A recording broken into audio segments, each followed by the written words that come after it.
खुदा को दावत दूंगा कि वो अब खुद आके या हेलो रहमान रहीम।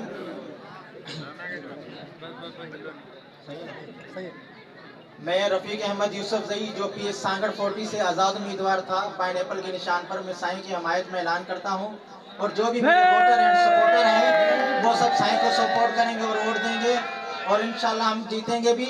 आप सबसे गुजारिश है कि साईं को सपोर्ट करें और जितने मेरे सपोर्टर्स हैं वो भी साईं को सपोर्ट करें और वोट दें। ये मेरी यही इल्तिजा है आप लोगों से। साईं और तारे पर ठप्पा लगाकर इंशाल्लाह हमें जीत हासिल करनी है। भेज नगारा। आओ खलीफे अली गुलाम निज़ामानी के दावत दी तरफी के हमने देखना